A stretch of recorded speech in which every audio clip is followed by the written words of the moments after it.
అందరికీ ఇష్టమైన, అందరికీ తెలిసిన, ఈజీగా అయిపోయే Andhra style fish tikka fry ఎలా చేద్దామో ఒకసారి చూద్దాం.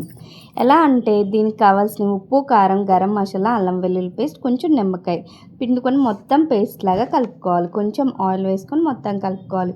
కలుపుకున్న తర్వాత లాస్ట్లో ఏంటంటే సాంబార్ పొడి అండి. ఇది వేసుకొని ఒకసారి ట్రై చేయండి, మీకు అందరికీ నచ్చుతుంది. ఇఫ్ మీరు అలా ట్రై చేసి ఉంటే అది మీకు ఎలా ఉందో ఒకసారి కామెంట్ బాక్స్లో కామెంట్ చేయండి. అండ్ నెక్స్ట్ వచ్చి ఆ పేస్ట్ని మంచిగా ఆ ఫిష్ పీసెస్కి మొత్తం పెట్టాలండి. పెట్టిన తర్వాత ఒక 15 మినిట్స్ వాటిని ఏం చేయకుండా పక్కన పెట్టేసుకోవాలి. పెట్టేసిన తర్వాత ఒక ప్యాన్ తీసుకొని ఆయిల్ పోసుకోవాలి. మరీ షాలో ఫ్రై కాదు, అలాగే డీప్ ఫ్రై కాదు, జస్ట్ కొంచెం ఆయిల్ ఎక్స్ట్రా వేసుకొని ఫ్రై చేసుకోవాలి.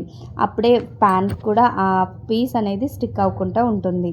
మనకి కూడా చాలా ఈజీగా ఫాస్ట్గా కూడా అయిపోతుంది. చూసారా, అసలు ప్యాన్కి అనేది స్టిక్ అవ్వలేదు.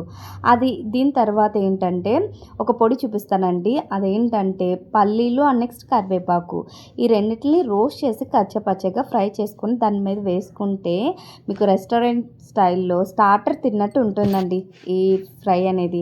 అది చూడటానికి కూడా దాని లుక్ కూడా అలానే ఉంటుంది. అలాగని టేస్ట్ కూడా తీసుకోవాల్సిన అవసరం లేదండి, చాలా బాగుంటుంది. ఒకసారి మీరు కూడా ట్రై చేసి ఎలా ఉందో కామెంట్ బాక్స్లో కామెంట్ చేయండి. అండ్